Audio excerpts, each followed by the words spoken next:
Hello, this is Science for Cycle 3, Week 22. We are continuing in our discussion of probability, and today we're going to talk about blueberry pancakes. So first I'm going to give the same two brief reminders that I've given in all of our videos about probability. The first one is that our purpose for studying probability through these 6 weeks, though it may seem long, our purpose is to point students to the fact that the complexity and order in nature is improbable or impossible to have come about by chance. That our study of probability demonstrates that there is a creator who made everything. The complexity and order in the natural world around us could not have come about by chance. So remember to read your Bible verse at the top of your lesson plan and then read your little excerpt from that Pearls in Paradise. Or if you have a different devotional that you really like that relates some component of science and creation to the creator, that would be great too. But make sure you're pointing your students to the fact that our study of probability is to point us to a creator. And the second short reminder that is especially true for these weeks is that you can tailor these lessons to your classes. So this lesson for a 12-year-old should look much different than for a class full of 4-year-olds. So feel free to make this lesson your own, and I'll try to go through some ways to do that. So our lesson today is going to continue in the study of probability, but in a little bit different way. So we've used dice already in our first week of probability, and we're going to use dice again, but we're going to do it a little bit differently. So you're going to tell your students that we're going to pretend that we have a batter that makes only 6 pancakes, and they're going to be blueberry pancakes, but there are only 15 blueberries in the batter.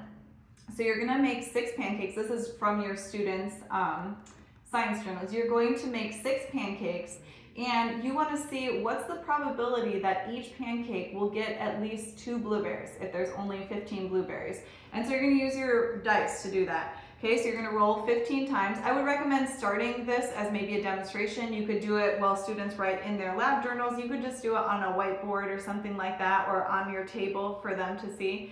But you can kind of rush through that if you have older students, or maybe take your time if you have younger students, and roll that dice 15 times to distribute your 15 blueberries.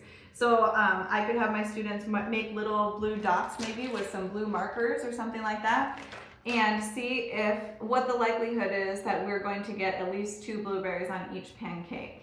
And then you can extend that experiment, and you can have students separate into pairs to do that together. You could repeat it again as a class, but maybe use 30 blueberries instead of 15, or something like that. You want to keep the experiment going with 6 pancakes because our dice has 6 sides. So you could also make it your own by bringing in like 6 cups and see how many M&Ms get into each cup. You could say we're going to roll 15 times and put our M&Ms into different cups. You could put sprinkles on a cookie or something like that. You can make it however you want. A few options that I have: you will have your science journals have your numbered pancakes. I can also bring in lots of different worksheets with the different numbered pancakes that you can use. I have some little cutout like blueberries that students could place on their pancakes as a demonstration so that they can be easily moved on and off. I have lots of blue markers or crayons that you can use that your students could write on there. I have stickers if you want to make some maybe bigger pancakes and have students, maybe you could even put them on the wall and students could run over with a sticker and put them on the correct pancake. So feel free to make it your own and let me know what resources you could use, and I'll try to bring as many things and check in with you to see what you would like to do for your class. So again, you can extend that experiment into different types of modalities, but we're trying to determine kind of the spread of data if we only have a certain number of data points and we're trying to assort them into 6 places. And so again, remember that we're pointing students to the fact that it would be very unlikely maybe that all 15 blueberries would end up right here. But it would be even more unlikely that our bodies could have come about by just a bunch of inanimate objects and chemicals living together for billions of years and just creating a human body, right? There's just no chance. So again, we can point to the low probability of something happening and relate that to the even lower probability that all of creation came about by chance. So again, use that opportunity to point back to a creator. The other little kind of demonstration science thing that we have this week that I'll bring in. We're going through the days of creation in each of the weeks, and so this week is day 4 when God created the sun, moon, and stars. And so you're going to demonstrate with your class how our phases of the moon work. And so this is kind of fun, but maybe a little bit tricky. So you're going to try to darken your room a little bit. It doesn't have to be completely dark, but if it can be a little bit darkened, that's helpful. And then I'll have some lamps to be like your sunlight source. I just have a little flashlight for the purpose of today. I promise it'll work better with a lamp. And then you will have like a foam ball on a dowel. I just have this tiny little ball right here just so I can hold it in my hand in front of me and show you. But what you're going to do is you're going to kind of huddle as a class, and you are going to be the earth. So your vantage point is going to be the vantage point of the people on earth. And you're going to set up your sun on one side of you, okay? So your sun is shining over here at you, the earth.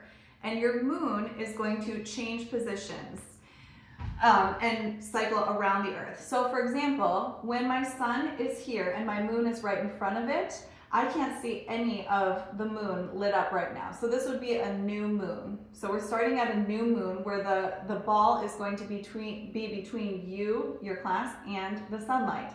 And then what you're going to do is you are going to slowly move that moon so that it still can get some of the light reflected, but you're going to move it around your class so that you can see it from the Earth's vantage point. And for example, and you're going to move it in a counterclockwise direction to mimic what happens on Earth. So right now I can see a crescent forming as I start to move my moon around me. And if I keep moving it around, I'm going to see a quarter moon and then a gibbous. And when I move it all the way over here, make sure that you don't get your class between, that you can kind of hold it up so that your class can see. When it's all the way over here, if I'm not blocking it on the earth, I'm going to see a full moon. And then again, if I continue to rotate it around, I will see a waning gibbous and then a waning quarter and then a waning crescent all the way back to a new moon. So your class can be kind of huddled up and moving that ball around your class to try to get that vantage point. If you need to work in smaller groups, you can do that, but it's a really fun way to demonstrate how the phases of the moon work in real life. And again, point back to God's creation and all of the ways you can talk through some of the ways that the moon affects our daily lives through the tides or seasons or things like that, and the way that even ancient people use the different phases of the moon to be able to tell time and things like that. So one more thing you can do, feel free to tailor this lesson again however works best for your class, and hopefully that's helpful. Thanks.